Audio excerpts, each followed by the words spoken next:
So, how you guys are? Doing well? Great. Ready? Good afternoon, President Myers, faculty and staff, students, friends, and family. My deep appreciation for your warm welcome. Thank you for your hospitality. It is wonderful to be with all of you today. Congratulations to the graduating class of 2019.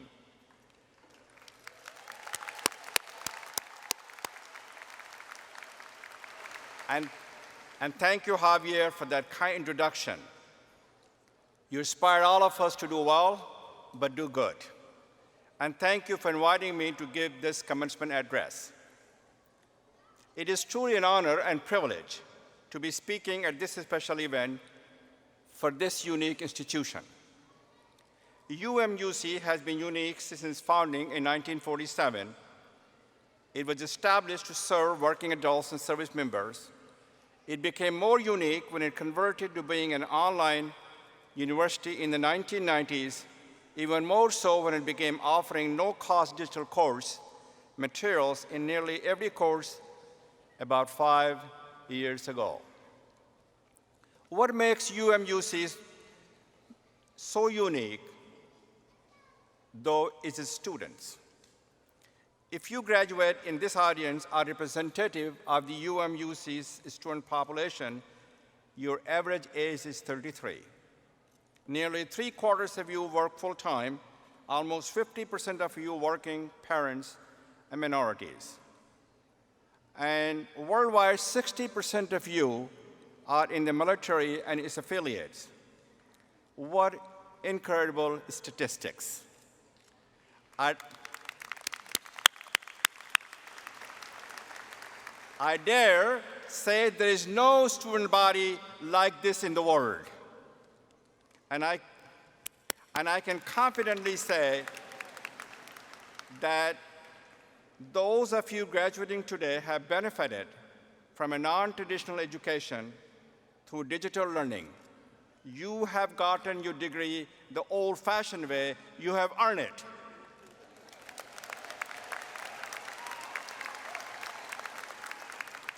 You have worked hard, persisted, and sacrificed much to receive your diplomas. I applaud you for your accomplishment. Now I ask you to put your hands together and applaud yourself. Now I ask you to put your hands together for your family and friends who have helped you along the way. Finally, let us hear it for the UMUC's faculty and staff. They deserve a round of applause as well.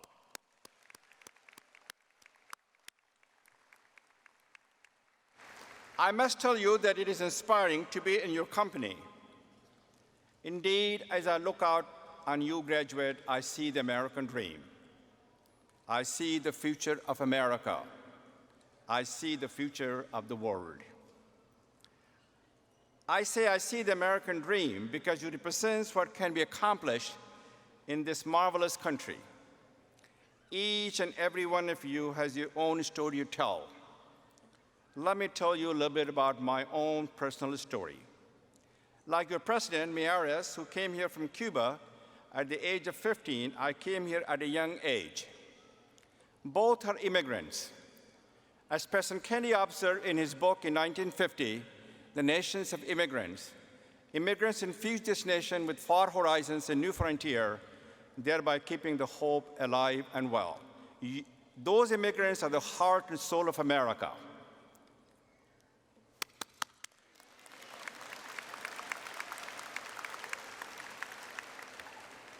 I came to Boulder, Colorado from India at the age of 15 to pursue college education in the emerging field of computer science at the University of Colorado. I just had a few $100s in my pocket, and I knew no one. I made a few friends and supported myself by working in the fast food restaurants like McDonald's and Shakey's Pizza. I got my bachelor's and master's degree in computer science from the University of Colorado. I always wanted to pursue my lifelong dream of owning a business. I did not come from a family that owned a business. I had no personal experience or role model in business. So I decided to do my apprenticeship and to learn the ropes by going to work for the two large information technology companies in the Washington, D.C. area. With that experience, I felt ready to go out on my own. And I acquired a company called QSS Group Incorporated, an information technology company in Washington, D.C. area in 1994 for $45,000. That was the best investment I made. My wife, Debbie, and I had to mortgage our home to do that. With the help of a wonderful management team that I recruited over time, we built that company from one employee, that's me, to more than 3,000 employees and in excess of $300 million in revenue.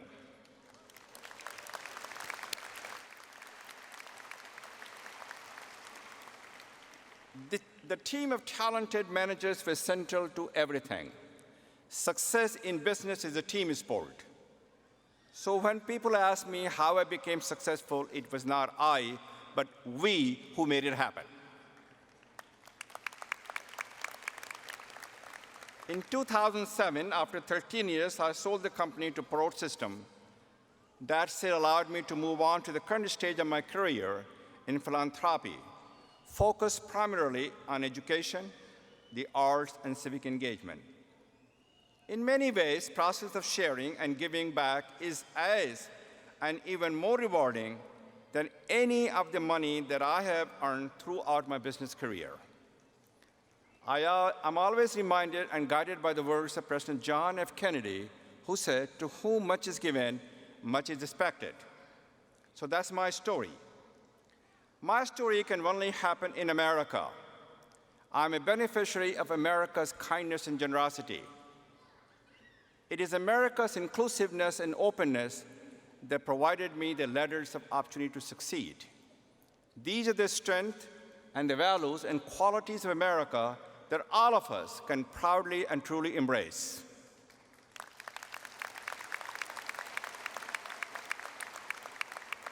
So that's my journey. My journey was not a straight line. Indeed, there were numerous twists and turns. There were many dark and desperate days. And the final destination was not certain.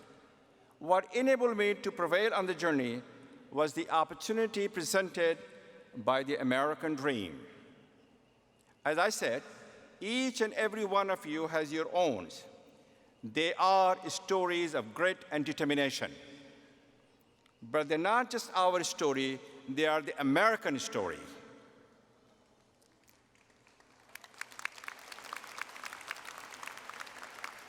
So that is why, as I look at you, I see not only the American dream, I also see the future of America. In the coming years, you will write new chapters for the American story. I know how much you have done already. Because of your new degrees, I'm confident that you're prepared and equipped to accomplish even more.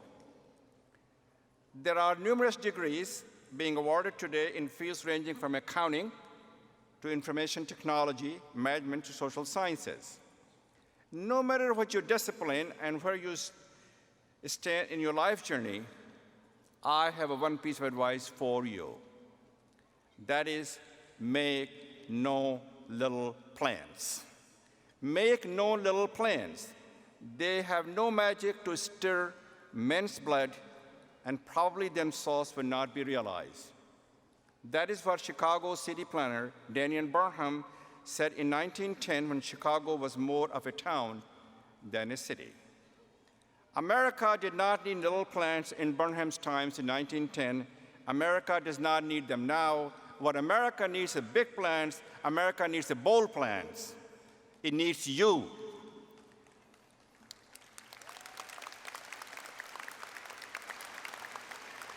Because you are the hope of tomorrow. It needs those who understand, too, what Dwight D. Eisenhower said, the plan is nothing, planning is everything. What President Eisenhower meant by that is that progress is not a straight line. There may be curves and detours, but by recalibrating and changing course, altering the game plan, one can get to the desired destination. For you, graduate, that destination today is this commencement. I congratulate you on a job well done.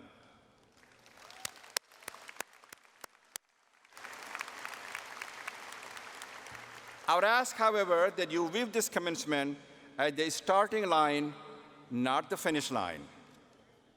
If you look up a commencement in the dictionary, it has two definitions. The first is a ceremony in which academic degrees are conferred. The other is beginning. I'd like you to focus your attention on the second, a beginning.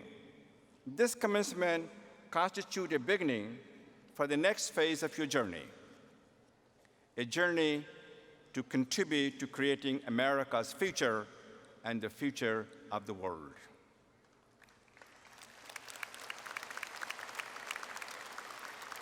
Yes, I also see you the future of the world. That's because I believe, as President Abraham Lincoln said many years ago, the United States is the world's best hope. The world is much more contentious and complicated today than when President Lincoln spoke those words in 1862. Democracy is in decline around the globe. Dictatorship are on the rise. Now more than ever, the world needs the proactive and positive involvement of our American citizens and leaders.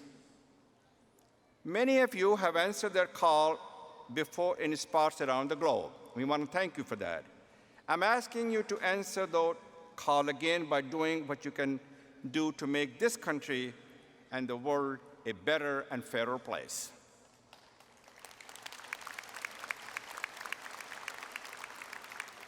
I ask you to do this by being a 21st century citizen and playing in 3-to-1 league.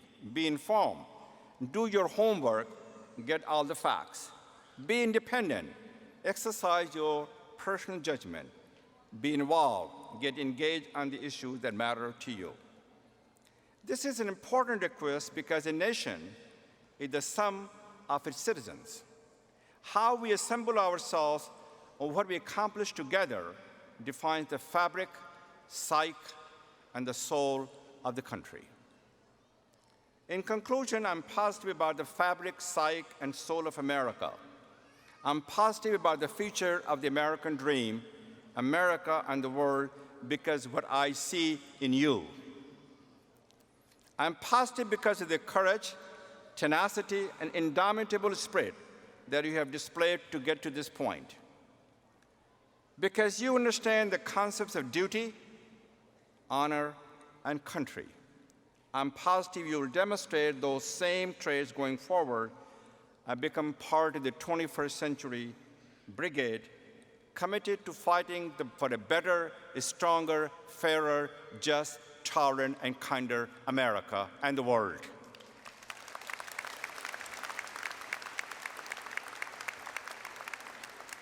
I say to all of you graduating today, all things are possible.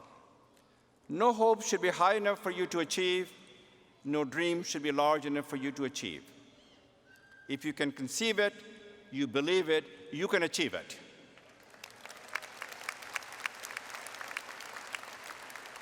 I'd like to also say, be the best you can be, exploit your fullest potential, be a lifelong learner.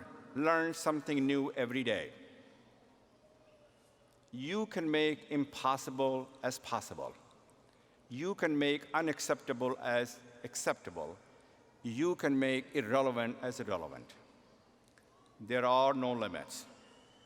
So the class of 2019, congratulations again on your achievement, which we recognize at this commencement today.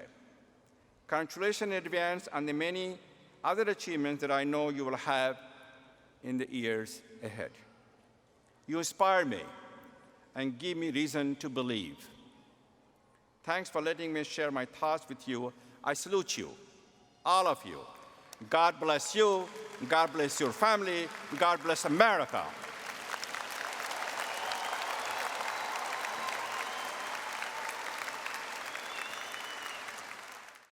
University of Maryland University College is now University of Maryland Global Campus.